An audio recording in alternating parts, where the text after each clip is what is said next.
So, I hear you. okay. All right, we're, JD. and now I know we have something to talk about today and find out if there's a correlation in the Torah for that, you know?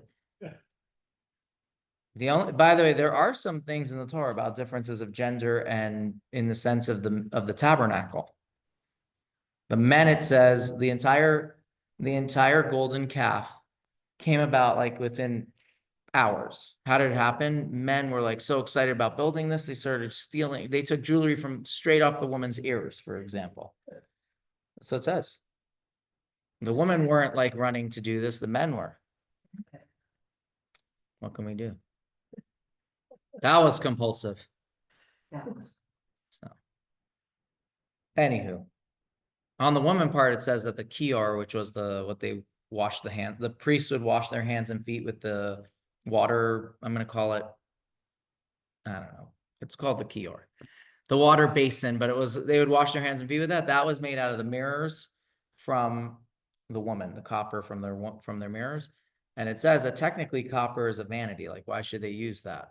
But it says these were the mirrors that they used to make themselves look beautiful for their husbands who were, when they were slaves in Egypt, meaning it had which while they were slaves, they wouldn't want to really be together in the sense of having children, building families. And it was the woman who really understood that we have to, as a people, as a family, to continue to grow.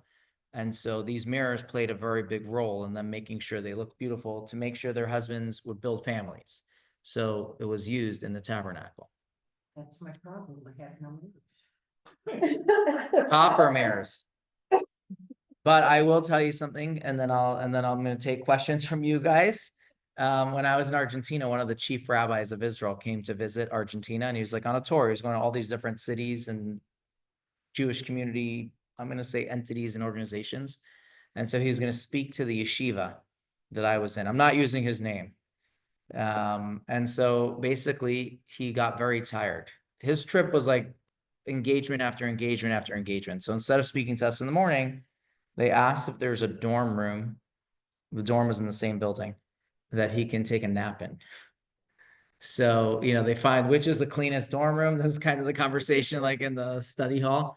And then he rests there. And then when he wakes up, he's looking for a mirror. He wants to fix his beard. And there's no mirrors in the dorm. Like they built the building without mirrors on purpose. So, mirrors is vanity. Exactly. And so like, if someone has a mirror, it's not because the yeshiva installed it. And so then the next message comes out to the study. I was like, who owns a mirror? The chief rabbi wants a mirror to fix his beard, And so I don't know which is worse, that that he's announcing that he needs it or what. I mean, last I checked, you can use your phone and, anywho. So mirrors are associated with vanity. Well, sure. But vanity can be used for good things. That's kind of the lesson of the story. Everything that we have in this world can be good or bad. Almost everything. Some things are just exclusively bad.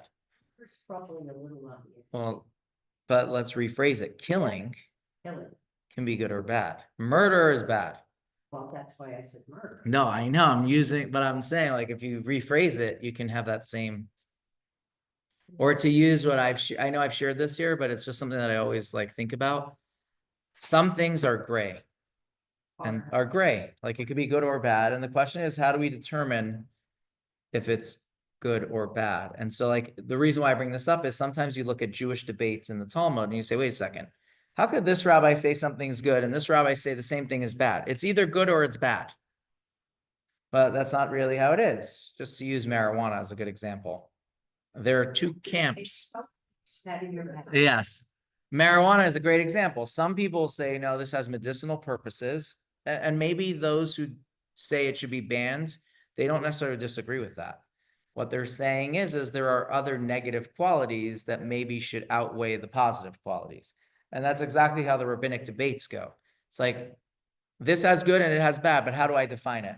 Do I define it by its medicinal quality, or do I define it by, let's say it has properties that are very addictive, and then it's a gateway drug? And again, by the way, I'm not saying that's the truth or not. I'm just sharing what you hear in the news here.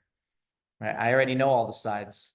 But why can't it be defined in both ways?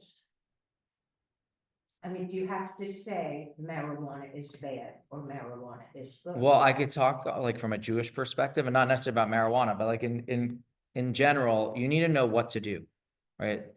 If I'm going to tell you that something has to be done, I can't say some people say it has to be done and some people say it shouldn't be done. We have to have one conclusive direction for everyone. Sorry about that. So basically, the question is, what if I'm giving guidance to people, it can't be both. So we have to have as a Jewish law, there has to be one answer.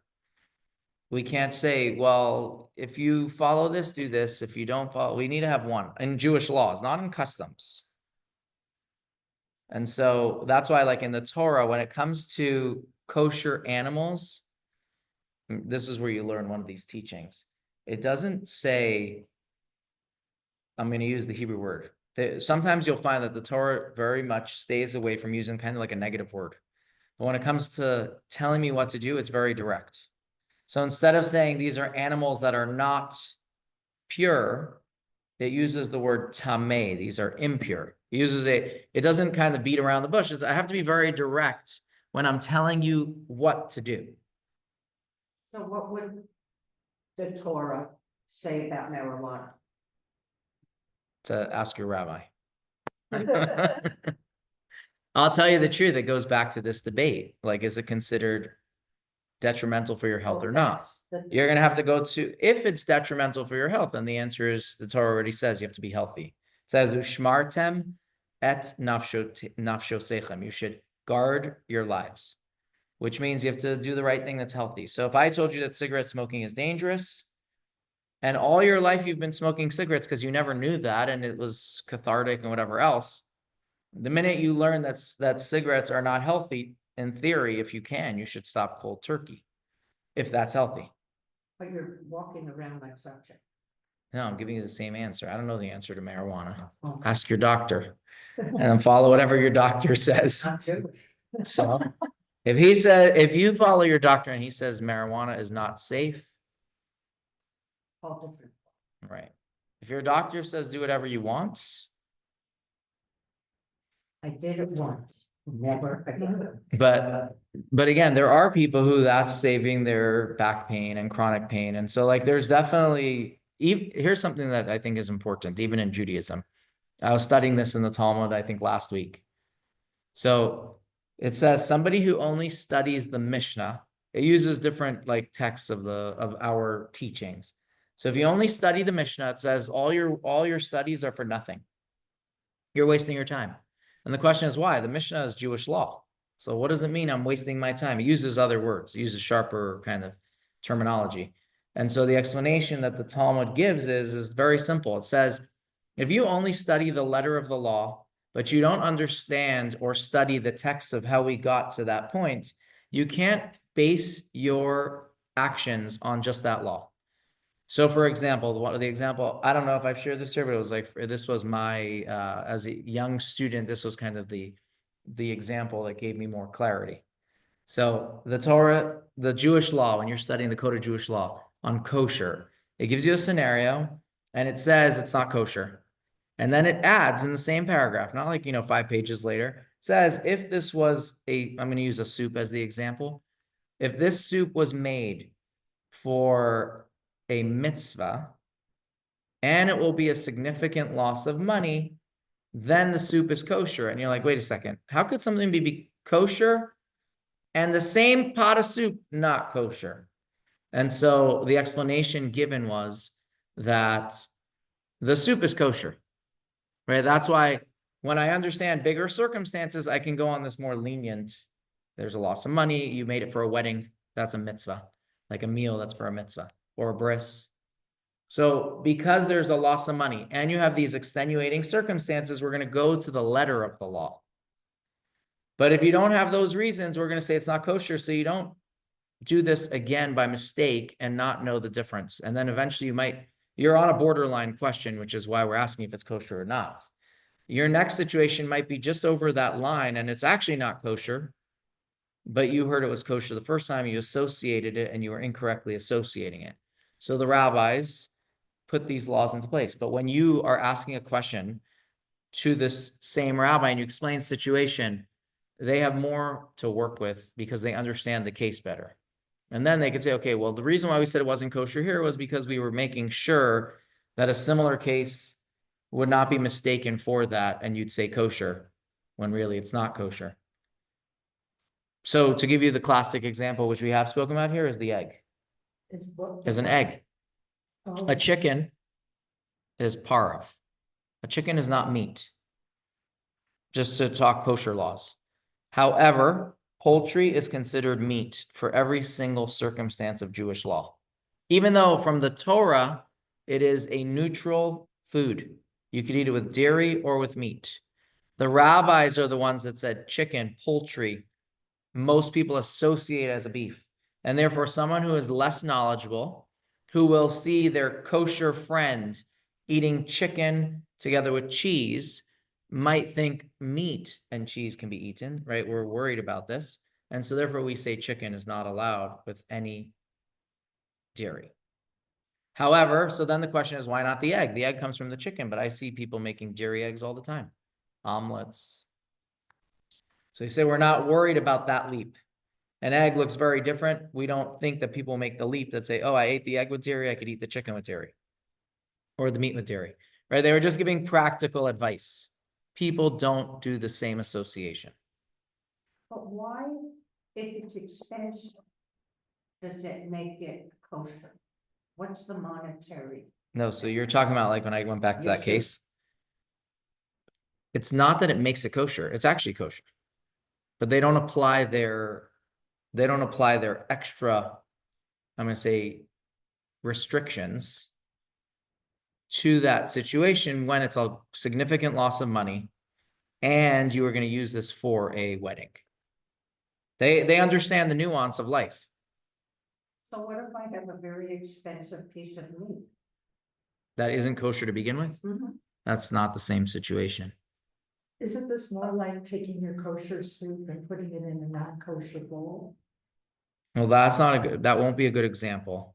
But a better example would be if like I have a kosher soup, everything's correct. The pot's correct. The ingredients are correct. And then I mistakenly put something in that was like we're talking about teetering on a value where I might start tasting it. Right? Because kosher will be defined by, do I taste the non-kosher item or not within that soup? And a couple other circumstances, like did I do it on purpose? If I did it on purpose, there's no correction for that. Like the rabbis are going to penalize you and say, we're not letting you correct that because you did it on purpose. To give you a good example of that is, I know that my soup ingredients are all kosher except for one ingredient. That ingredient I'm putting in just a little bit amount. It's not going to be the amount that will make it not kosher. I might as well do it. What's the difference? It's not kosher, but I'm within that 1/60th of volume. Well, right. So there the rabbi said, sorry, we don't, you're playing around now with the system. You know, it's interesting when you talk about learning the background. Think about when people go to law school or any of that. They could just learn the laws, but no, they have to learn the whole case and what the both sides of the arguments were to understand the law completely. So it's kind of the Meaning same like when you're thing. looking at the original case study of Brown versus whoever. Yeah, so like if you were looking at Brown versus the. That's Board of education, right? Yeah. You would have to know all the pros and cons, I mean, all the case, the whole thing. Then you have to learn what the one judge says and then what the opposing judge says and have to Right. understand all of it to fully understand the case law. So it sounds to me that's just. what Right, it is you're very saying. similar. Exactly. Actually, that's a great example. Like when you see now, like you read a case study, let's say the religion, that's the newest conversation, right? Yeah. Can government actually pay into private schools? Not charter. We're talking about like if they're funding, let's talk about like vouchers, right? So the question is, wait a second, there's supposed to be a separation between church and state. So then they say, well, hold on a second. Now you're excluding people based on religion. Maybe that's a problem, right? We can't do that either. That's where this whole argument begins. Because now you're saying, because you're religious, I can't give you funds. And so based on interpretations, we'll determine which way that goes. So over the last 10 years, I think the Supreme Court has been favoring this, we can't discriminate either idea. And so why? Because they're basing it on all these studies and they have to see the big picture. Now, of course, you have dissent and you have that happens. That the Catholic school allows Jews and. Like Brophy and Yeah, Xavier. Brophy. Does the yeshiva allow non-Jews? You have such a good question. First of all, I think it's a little different, but I can only imagine the answer is no. I'm not part of the admissions over here.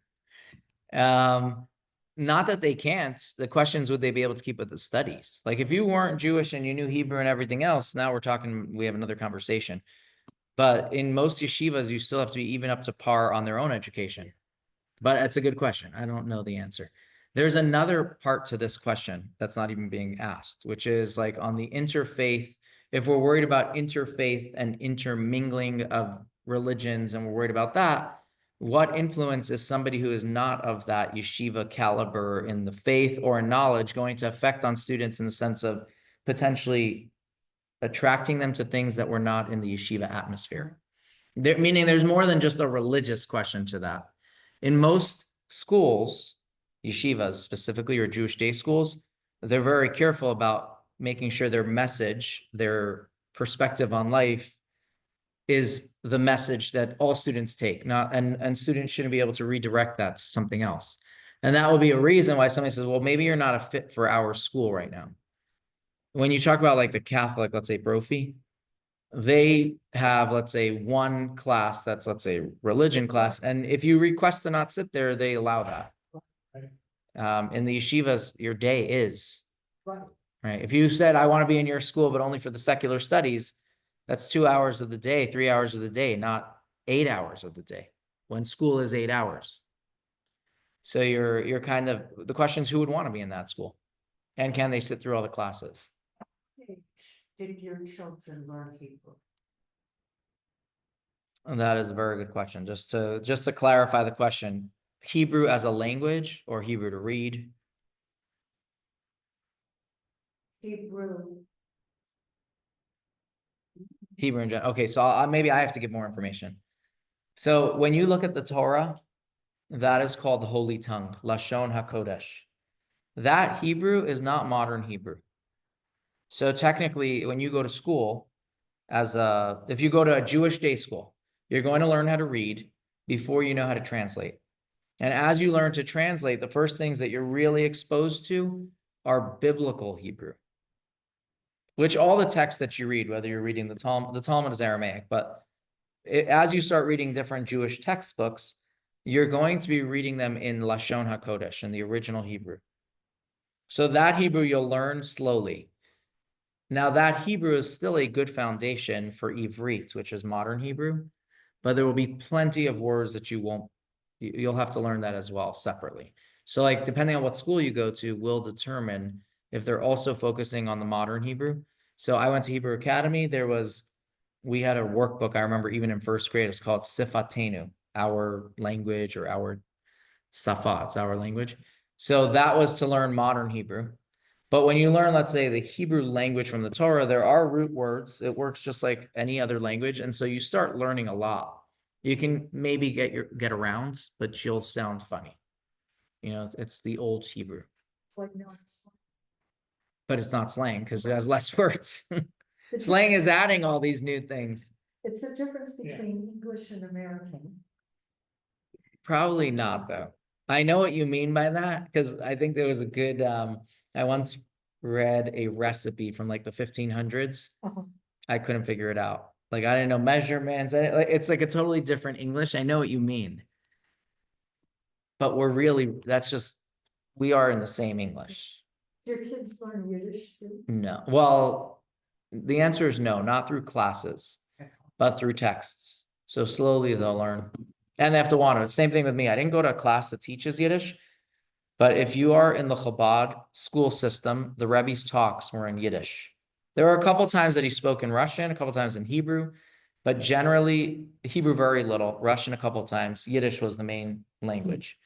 And so because of that, if you want to read the original talk, not someone who translated it, or if you wanted to watch him speak, you need to know Yiddish. So you'll slowly learn it and pick up words. And if you're really into that, you'll write and figure it out. But you'll learn it before conversational, you'll learn it kind of to understand it. Or if you have parents who don't want you to know what they're talking about, that's how you learn. it. Right. Or grandparents. Or that's not how you learn it. You know what I mean? That's why you learn it. But yeah, the grandparents aren't going to be the ones teaching it to you. No. Yeah. I mean, between modern Hebrew and biblical Torah, where there's two separate words for the same. No, but think about this. There might not be words. No, I mean, something where I say this is tree and this is tree and it's got two different translations. Well, in the Torah, a tree is an eitz, Yeah, and in modern Hebrew, it's Elon. But I don't know. Let me see if you see the word Elon. But think about like snow. yeah, eight's what I always. Sheleg. That's in. I feel like you find that. Let me see I'm going to quickly Google that. Yeah, because I read somewhere, one of the Scandinavian countries has like 60 words for snow. Really? Yeah, so snow, I can't imagine you see snow in the Bible and the Torah a lot. But you have to have. I'll tell you, it's interesting that you say that, because as you said about snow, all I was thinking about is when you talk about tzara'at, which is leprosy, but not the medical leprosy, the spiritual malady leprosy, which traditionally we associate with speaking lashon hara, speaking negatively about somebody else. You would be afflicted with this spiritual malady, which would come up as a white spot or different ways that you would address this. Now, it's spiritual, it's biblical, it doesn't happen anymore today. But how did you know if you have it? One of the things that they say is it will be white like snow. And it uses, but I'm not sure. I have to look if that's in the Torah or more in the commentary. Okay, so just to answer a couple things here. Modern Hebrew has a larger vocabulary, as we said, including words borrowed from other languages. So, they say, how do you say banana in Hebrew? Banana, that's one of the jokes. But let me see here if we can. It also says like modern Hebrew has incorporated loan words from various languages to describe modern concepts. Biblical Hebrew obviously doesn't. Right. But a lot of languages are like that. Yeah. Even English, we have. But meaning the biblical Hebrew doesn't adjust. Right. That's kind of the idea. What was the word I said I would check? Tree. Tree. Let's see. I always learned eights. I never knew it. So eights is for sure biblical. I didn't learn it reading Torah. Yeah. See that? That's how they use the English word. But you're saying eitz chaim because that comes from the Torah. Okay. Eitz chaim hi lamachazikim bach v'tomcheha meushar. That's that's using like biblical Hebrew. And I was never in the situation to learn the other tree. Yeah, but a tree is a tree. Correct. It doesn't mean a different word. Let's see. Tree in Hebrew. I want to see what it comes up with. So it does say eitz and Elon. Yes, I don't know. We got to see. I have to go like etymology to learn this one.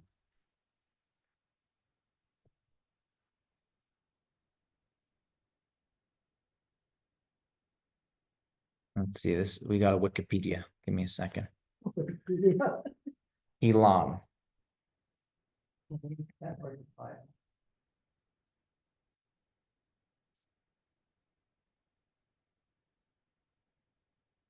So I guess a question. Doesn't would say. be, I'd have to look at this. I don't want to take too much time on that, but I'd have to look.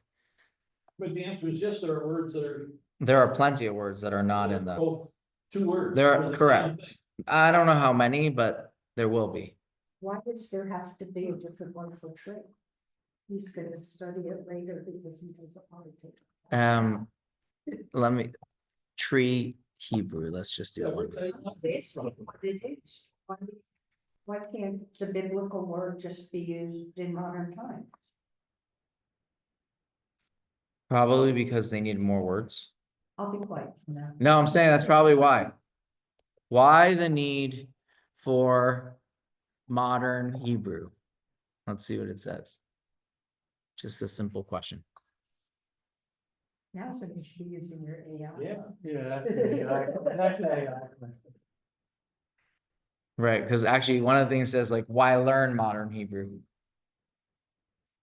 Not just for writing letters. Yeah, I have to rephrase that question, but I withdraw. you don't have to withdraw. Part of it says modern Hebrew serves as a unifying language for Israelis of diverse backgrounds, helping to forge a shared national identity.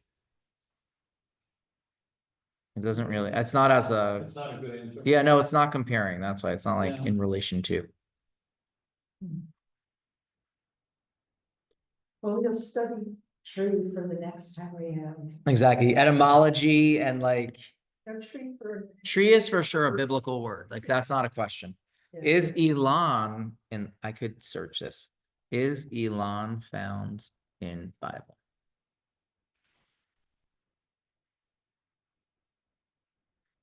Says it's in the book of Daniel. Oh, So really we could go there and probably read why it uses that word. that's your homework for today. Okay, here I found an article for you. It says Elon is found only one time in the Bible.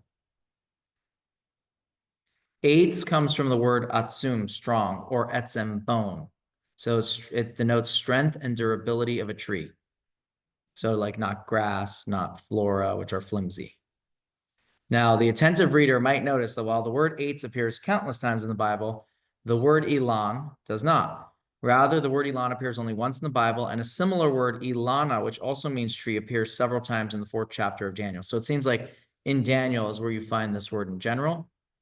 And here you go. That chapter, like most of the book of Daniel, is actually written in Aramaic, not in Hebrew. So eitz is Hebrew, Elon or Elana is an Aramaic word. That's half the answer. So when I wrote my thesis, I did it on denotative and connotative meanings of words with blind and sighted children. And let's say tree would be one of the words I would use. The sighted children would describe it as brown, branches, green leaves. Right. The blind child would describe it as strong, That's actually interesting. hurtful, rough, all the tactical things. Interesting. So that could be a thing too. Here's just adding one more thing. The rabbis, and I don't know when this was, but much later in life, meaning in the 1800s, early 1900s, explains that while the biblical Hebrew uses the word eitz to mean both a tree and its wood, the rabbis decided to differentiate between living trees and cut wood by using 2 different words. To that effect, they took the Aramaic word Elon or Elana found in the Bible to mean a living tree, Hebraized it to coin the word Elon, and adopted the neologism as a new word for a live tree. And then at the same time, they narrowed the definition of the Hebrew word eitz to refer only to wood. So today, I guess in modern Hebrew, if you say eitz, you're talking about wood and lumber. And if you talk about Elon, you're talking about a tree. But in the Bible, obviously, I wouldn't say that that's what it means. But that's sort of the same thing I just said. Yeah, no, I'm saying it's very interesting what you're sharing. And so clearly, when we say a blessing, Borei, if you are familiar with this blessing, Borei Peri Ha'etz, who creates fruit from the tree, it's obviously not talking about from wood. Because they're using the biblical Hebrew for that blessing. Just interesting. Somebody changed it then. Right, so I guess modern Hebrew, the question is, would you use the word eitz for a tree? Probably not. but it would work. And if somebody's listening and really is listening to what you're saying, they would totally understand what you're talking about. I don't know. You would use it for a table. Right, we need eights. I don't know, there probably is another word for wood now too. Good. Called lemon. No, that's true. Let's see. Wood in Hebrew, eights. Eights? Yep. And actually, there are no other words for it. Whereas when we said tree, it came up with both. But for wood, it only uses eights. So I guess that text is a good text to. All right, cool. Learn some new things, modern Hebrew verse. This is exactly where you were planning on going. Oh, I'm always ready for everything. Any other questions? Not in that book. No? Doesn't have to be on wood. Any other Jewish questions? Do you have any? Nothing? So I read something interesting this week because a holiday is coming up and Chabad of Scottsdale is having a day. A barbecue. And so I was reading that there seems to be a big rift about how to celebrate. And some people that, when I was reading it, said, oh, it's a celebration, party, and then other rabbis were like, no, you still should be in mourning. Okay, first let me fill everyone in and then we'll talk about that. So Lag BaOmer means literally the 33rd day of the Omer. From the second day of Passover until the holiday of Shavuot, which is coming up, I think June 1st. I think that's what it is, Sunday night, June 1st. You have 49 days that we counted. The counting has to do simply, the Jewish people left Egypt, they had 49 days, complete days, that God says count 49 complete days until the receiving of the Torah. Now, during that time, though, in our history, that was obviously a good thing. We were looking forward to something special. And in fact, this entire month, every single day is associated with that mitzvah, which is quite fascinating, right? You have a 30-day month of ER, the Jewish month that we're in. Every single day is part of that counting. Whereas in the month of Passover, it's only half the month or a little bit less than half. The month of Sivan, which is the following month, it's only like 6 days, 5 days of counting. So there's a very unique idea, just as a side point about this month. So now, during that time, the Talmud tells us that Rabbi Akiva, who is a very great sage, and just to give a little bit of a background, he is somebody who only began studying Torah at the age of 40. Brilliant man, was a shepherd. He became a brilliant man, technically. He marries a woman who encourages him to study and not give up. And so he goes and studies and changes his life around. He amasses 24,000 students over a period of amount of years, right? Brilliant guy, everyone wants to study with him. And at a certain point, there's a plague that kills 24,000 of his students. 5 students remain. Now, those 24,000 students is a great loss. Why they die, conversation next, but they die in a short period of time. Because of that, we do this like national mourning, that between Passover and Shavuot, we do outward signs of mourning. So you don't get married during this time. That's one of the most commonly known examples. However, during those 30 days, there was one day that everyone agrees that nobody died on that day. However, years later, one of his students dies on that day. The student that dies on that day is Rabbi Shimon Bar Yochai, the Rashbi as he's known in short. And he is buried outside of Tzfat, Meron. Very famous rabbi. He is associated with the Kabbalah. He's the author of the Kabbalah, of the Zohar. And so he was a brilliant scholar. He shared that on his date of passing, it should not be a date of mourning, but a day of celebration. And so on the one hand, during this period of 30 days, we mourn. But on the day that no one passed away, and then later he passed away, it becomes a joyous day. And so for that reason, there are weddings that happen during this period between Passover and Shavuot, and that is only on this day, Lag BaOmer. Now, I'm going to say traditionally, you might find at the beginning or at the end, depending if you're Sephardic or Ashkenaz, it's going to be, Why do I say that? Because there's a debate. When did these 30 days happen? Did they begin immediately or did they begin only at the beginning of this month? So like to satisfy all doubts, we kind of do more than 30 days of mourning. I'm just sharing that. But on this day, everyone agrees that you don't.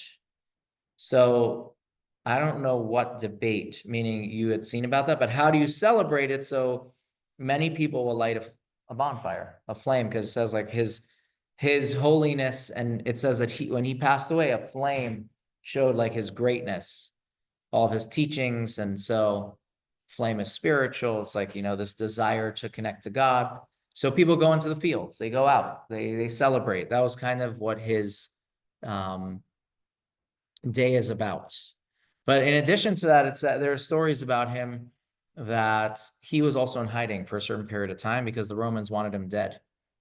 And so during that time, he focused a lot on his spiritual life. When he came out, he really wasn't good for the world that we're in because of all the physical pleasures and pursuits that people have. He was in the wrong mindsets. It says he went back into the cave to kind of prepare himself to come back into the world. I'm just sharing it briefly.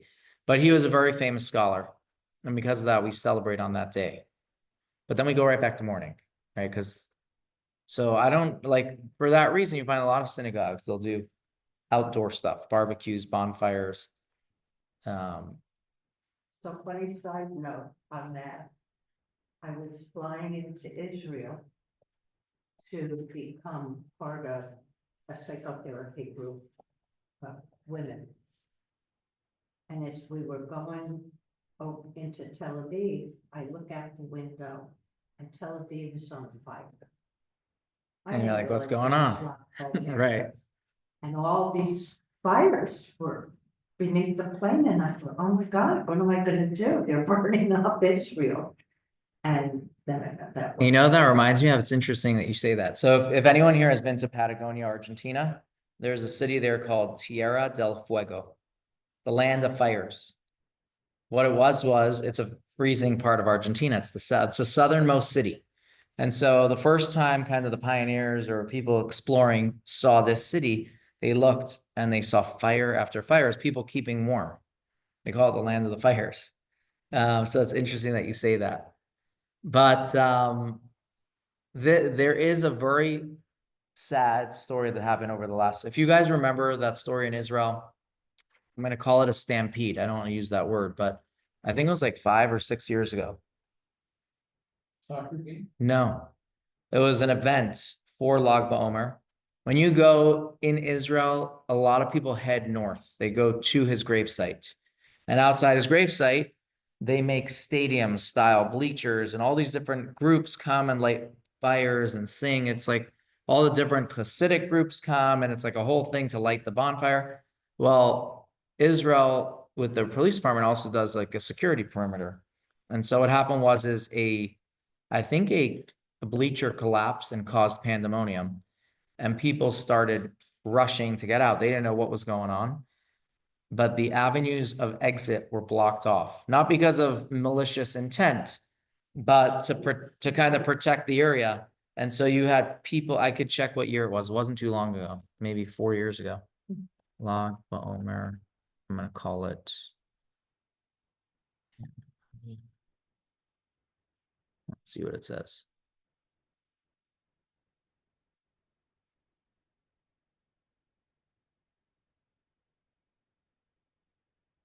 Okay, 2021. And by the way, they use a different word. They use the word crowd crush. I remember listening then, and might not have been the Lag BaOmer story, but maybe it happens in the Arab world for some reason a lot when they go to like their different pilgrimages. Mhm.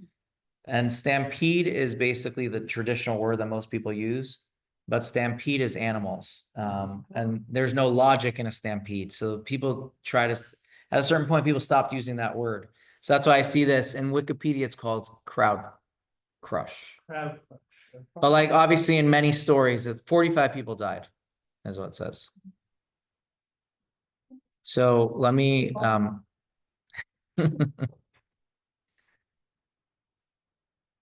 here's what it says. Let's see if it says why people go.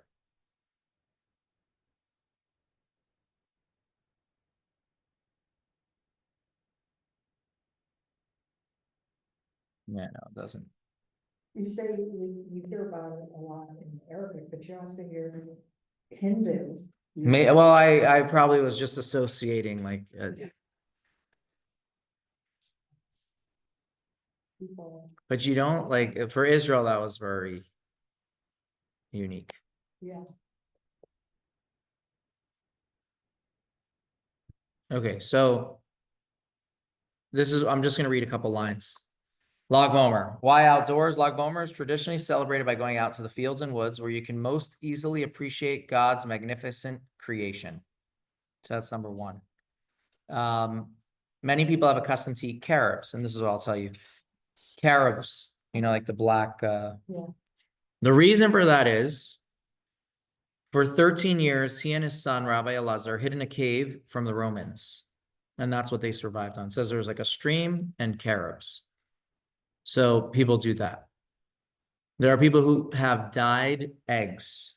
So like you boil it with an onion in the pot or whatever, so it turns brown. Now, it's funny, I did not grow up seeing that in Phoenix. My grandmother, though, when I lived with her, she always made that for this holiday. Let me see if it says why. Did they taste different? It was just the color. It tastes the same, just the color. Have you ever tried it? So it says, a relatively unknown custom which has deep roots is to eat eggs that have been hard-boiled with onion peels. Try it, and you'll discover that they turn a pretty shade of reddish brown. It has been postulated that the reason for this custom is that eggs are a sign of mourning. During this holiday, when the traditional mourning of the Omer period has been partially lifted, we still eat eggs, but brighten them up with a splash of color. Okay. What? They're like Easter eggs. Well, if you think about. Oh, I don't want to connect it to another religion. But if that's your association, guilty. I wonder if you could boil it with beets. You probably could do it. I mean, I just knew my grandmother always did the onions. You for sure could. Anything that has color is going to change that shell. Well, but Easter, how do they do it? What do they boil it with? I'm sorry. How do they boil Easter eggs? Okay. Well, it depends. They used to be, a lot of modern people are more natural and use fruits and vegetables. And boil it with it? Oh, interesting. Okay, here's another one. It is customary to shoot bows and arrows. Mhm. Why? No. No. It doesn't say why. Not in here. Hold on. We got it. I remember that. Yeah, that's what I remember growing up too, like the fake plastic ones. Well, they would give them out like the fake plastic ones. Here's why. The reason usually given for this custom is that this day marks the passing of Rabbi Shimon Bar Yochai. In addition to being one of the greatest sages, he is also known as the author of the Kabbalistic work, the Zohar, which contains the mystical interpretations of the Torah. The sages proclaimed, and I'll explain this in a minute, that no rainbow appeared in the sky during his lifetime. Now, why is that such a big deal? Right? We like rainbows, don't we? So we have to understand what's the purpose of the rainbow. It says that God promised Noah and his children that he will never make a flood again.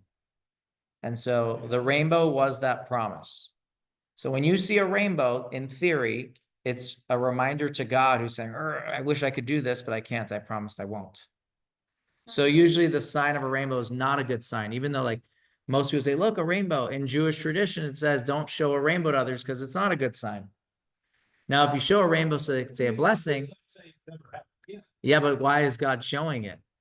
Because something's bothering him. Correct. What is it? The blessing is that we say, thank you, God, for reminding yourself, to remembering your promise. Zocher Habrit, who remembers his covenant, V'ne'eman bivriso, and is believed in his covenant, V'kayam b'ma'amaro, and keeps his word. That's the blessing. We're like saying, thank you, God, for not destroying the world again. But the idea is like, why is God making it appear? Because there's something not satisfactory going on. And so during his time of living, the world was protected from him because of him. He was such a holy person that God never needed a rainbow to appear. Now, how does that connect to a bow and arrow? The Hebrew word for rainbow is keshet. And so keshet is also a bow. What? A bow. So the rainbow is called God's bow. To demonstrate that after Rabbi Shimon's passing, there is now a need for the sign of the rainbow or of the bow. Many have accustomed to play with bows and arrows on this day. There you go. So just putting that out there. Let's see what else. Lively music, right? We haven't been doing, like, throughout the period of the morning, you don't listen to live music, so now's the time to be joyous. On Lag BaOmer, it's customary, like we said, to light a bonfire. In Phoenix, you need a permit for that. I just want to put that out there. Now, why a bonfire? So I think that has to do with the fire of his face. And they say that you light it in for the merit of Rabbi Shimon Bar Yochai. But let's do that. Bonfire, Lag BaOmer. Why? Because remember, this is huge. This is why everyone was at that, why they had that crowd crush. Yeah. Okay.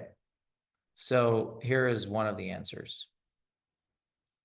It is customary to light bonfires, especially in Israel, at his grave.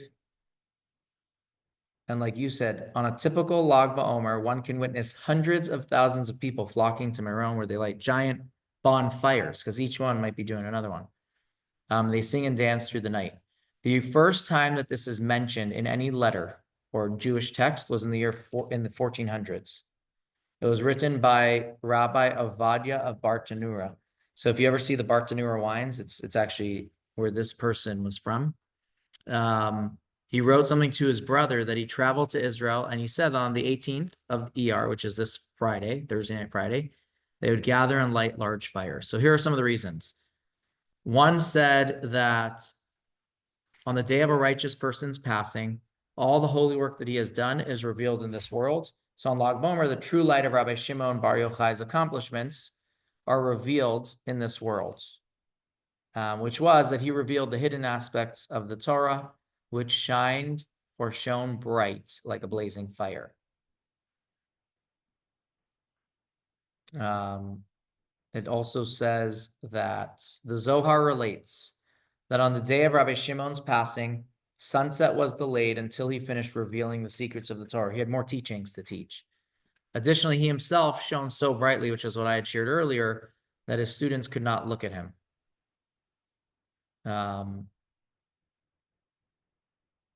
So the bonfires mirror the sunlight that shone in honor of his special day. It says many times that he was referred to as Butzina Kadisha. That's the holy candle, since he brought to light the secrets of the Torah. So there are a couple reasons, but the last thing is every day of the Omers that we count is meant to be a day of working on ourselves. And the way to light up the darkness of exile is through the teachings of Rabbi Shimon Bar Yochai, which is that to light up the world. Zohar means to shine. So radiance. Sounds like people build bonfires, later on, people come up with reasons why. I wouldn't say that, because like clearly they did it only in Israel, and he was sharing like, here they do it, this is the reason why, Yeah. but there are a couple of reasons why. I do agree with you though. There isn't like, this is why. If there's 6 reasons, then which one is it? I understand what you're saying. Which is okay. Because you couldn't look at him, he shone so. Right. So that is Lag BaOmer in a nutshell. Okay. So now we need an arch. We need to get an archer. We need to get a pyromaniac and a musician. A musician plays lively music, Yes. not just. Not melancholic, exactly. But yeah, so that's Lag BaOmer. I will share one last thing interesting that I learned a couple years ago and I thought was quite fascinating. So Shavuot is the next holiday, and there is a very big debate. It's settled, but it's a big debate. When do you celebrate Shavuot? In the Torah, there's no date. It says you count 49 complete days from the morrow of Shabbat. That's the words of the Torah. So when should you start counting? Saturday night? Or do you start counting on the second day of Passover? And if that's a Wednesday, then you start counting on a Wednesday. And so this became a very big debate between the rabbis and those who didn't believe in the oral tradition. So one of the things that I share here a lot, and I share this with a lot of people, is like I meet people just like everyone else that says, okay, the Bible I get, but I don't really believe in the Talmud stuff. Right? The rabbis, they're interpreting, they're making this all up. I hear this. And so one of the things I always like to share with people is I'm like, regardless of where you pray today, Reform, Conservative, Orthodox, whatever denomination you're going to, the fact is that everyone believes this oral tradition. Some people don't realize they believe it. Why do I say that? Because there are so many things we rely on from this oral tradition. One of them is the mezuzah. If you have a mezuzah at your home, you are by default believing in the oral tradition. There is no knowledge within the Bible exclusively that tells you how the mezuzah should look. So like sometimes people don't realize and say, wait, you're living it. You don't realize it, but you're living it. The same thing is with the holiday of Shavuot. If your temple, congregation, synagogue, shul, whatever you call it, does Shavuot on Sunday this year, Sunday night, then you by default are saying you believe in the oral tradition, because that is one of the big debates between those that didn't believe in the oral tradition and those that did. And we know there isn't a single congregation in America or in the world that says Shavuot, when everyone's doing it on a Wednesday night, it should be on a Sunday night or a Saturday night. So it's one of those debates. I'm not even going into the text of that, but I did share what verse it's based on. So here is the short gist of the text. The Torah says on the morrow of Shabbat. Traditionally, we say Shabbat is a Saturday. Shabbat, though, literally translates to day of rest. So when the Torah says that, did they mean the day of rest of Passover? Passover is a biblical holiday, so it's a day of rest. If Passover is on a Tuesday, the day after is Wednesday. Or when the Torah says Shabbat, it means the Saturday Shabbat. So the rabbi said, no, when it means Shabbat here, it means day of rest. So Passover is a day of rest. Those who didn't believe in the oral tradition said, no, it says Shabbos. Can't mean anything else. It's got to be a Saturday, which means you start counting on a Sunday night. And so this is where this story comes from. So for example, this year, our first Seder was Saturday night. We started counting on Sunday night. And Shavuot will be on a Sunday night. According to them, the morrow of Shabbat, if the Seder began on Saturday night, either, and I don't even know how they would do this. Do they say that first night of Passover we begin? Probably not. They would wait another week, it sounds like. Why do I say that? Because the morrow of Shabbat, they always associate with Passover, which would mean the next opportunity would be a week later.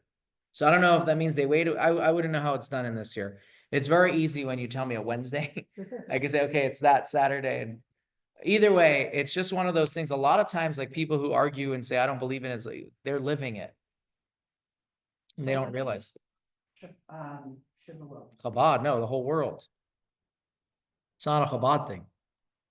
The whole world celebrates on the same day. Oh, In those times, they debated this. Today, you don't find any real groups. Just to give you examples, you have the Karaites, you have the Samaritans, the Sadducees. These are all very famous groups of our history that no longer exist. Samaritans, there's a question if they exist or if it's a different group. Because today in Israel, you can go visit the Samaritans, but they don't consider themselves Jewish. There's an interesting movie, I think it was on Amazon, that was called, it might be called Samaritans. I'm going to tell you, Izzy had it in his movie group for those of you who are following that. Samaritan movie. The woman, like kind of the main character, is a famous like performing artist in Israel. She came from a Samaritan group. She eventually converts to Judaism, but her parents don't. And for me, like watching the movie brought out something else that was quite of interest to me. In their group, if the child leaves the religion, I'm using that as the example, leaves their Samaritan way of life, the family is shunned. So the parents are now like a pariah, like, and I'm like, in Judaism, for example, and in other religions, unfortunately, it happens. But we never blame the parents. Like it was so odd to me that her parents are no longer like members that are of good standing in their community. It's just weird. But let me find Samaritan movie Israel. The Sounds like a opposite, very the radical thing. Yeah, it's called, no, that's not it. The Samaritans. The opposite of the sins of the father will be visited on the son. The sins of the son will be visited on the father. Yeah, it was a weird. Let me see if I can find it, but that's what we'll end with. Point is that when you celebrate Shavuot, you are also showing that you believe in the oral tradition and the rabbis. That's kind of what I was getting at. Let me see if this is it.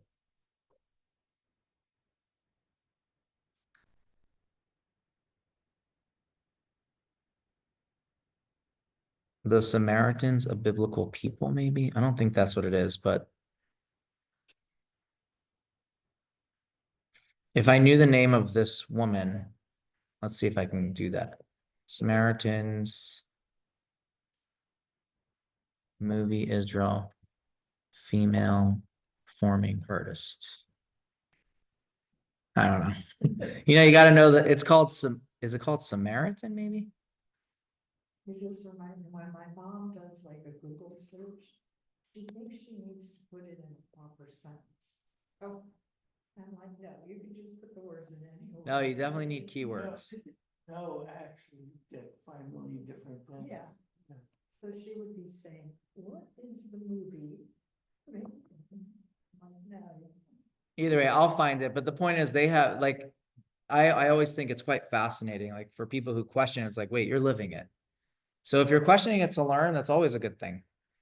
But if you say, I don't believe in it, then wait, question why you do so many other things. And most people don't. So either way, it is a very big holiday for us, regardless of that little debate, because that's when we became a nation. It was about the giving of the Torah. It gave us our mandate, our purpose. And so, That's when it was. right. Is that when it is in all? Okay, good question. So a lot of congregations use Shavuot as the confirmation ceremony. There's nothing in Judaism that says a person needs to be confirmed. So I'm just going to do a couple of little details to that. Meaning if you're Jewish, you're Jewish. What they did was it brought people, this is how I look at it. A lot of communities look at, you have an entire year of study. Where am I going to do the graduation? And so the confirmation is kind of like a graduation of their Sunday school or whatever it is. And so what better holiday than the holiday of the Torah? But on the other hand, I also look at it as like a business. And so if they're doing it on that day, they now brought families into synagogue to a holiday that is least celebrated. Think about it. Passover, you're doing a Seder, everyone's doing it. Rosh Hashanah, everyone's going to Shul. Yom Kippur, Sukkot, maybe a little bit. But Shavuot is like the lesser known holiday of all the holidays. And so it got another way for people to come into Shul. But honestly, there is nothing in the Torah that said like, oh, I was confirmed. I was never confirmed. Just putting that out there. It's not like it's not a necessary thing. But I know that for people, it's like that's part of the Jewish thing. Get confirmed, bar, bat mitzvah, wedding, etc. So yeah, you're fine. You're fine. Tradition. So it says that when the Torah was given, in addition to the written law, an oral law was given to Moses at Sinai. Now, and that oral law explained the verses. The bigger question is like, how do I know I have the same teaching then? I mean, we look at the Second Amendment and no one knows what the original people who wrote it meant. I mean, everyone says they know, but there's 2 massive camps. So how do we know that we're getting the same intent and understanding of a verse? And so that's why when you look at the Talmud is the written down oral law. Eventually the rabbi said, hey, we actually need to write this down. We're going to forget it because of dispersion, because of wars, persecution. And so they eventually write it down. So now you have questions like, wait a second. If it's the oral law, why is there a debate? It should be, this is the law. There is no debate in the oral law. That's the important thing to know. The Talmud encompasses multiple parts. Whenever it was a law given to Moses at Sinai, it is not debated. Tefillin are black straps. That was a law given to Moses at Sinai. No one debates that. What they do debate in the Talmud are other things that are studies and things that we have learned from the law. So for example, we know what a mezuzah is, and we know that a mezuzah has to be on a home. Is my sukkah, which I'm going to be living in for 7 days on the holiday of Sukkot, is that a home? Does it require a mezuzah? That is where you start. That's where the debates begin, right? I know what the law is. How do I apply that? That is one of the debates that you'll find in the Talmud. Do you put a mezuzah on your? No, you don't. Because it's temporary. And it says the word that's used is a home. A home is something that you live in for 30 days at least. An RV, for example, is not a home. However, if you put your RV and you parked it, and that's where you live, just like an RV park or something like that, you're going to have a different question. But if I travel with this vehicle, every couple months, Right. that's a different question. And so these are the types of things that you'll find debates on. How do I apply something to the modern law? It's not going to be in the Talmud, but we'll use the same logic.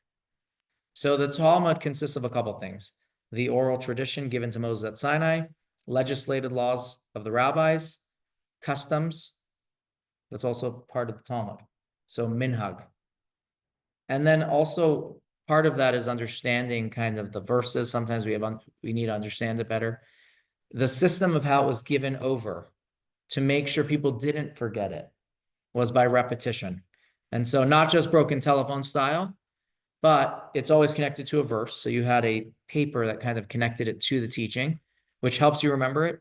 And it was given over multiple times in front of a group. I'll explain. Moses gets the law. He gives it over to Aaron, to Aaron's sons, and to the elders. So 4 kind of generations or groups are listening to the law.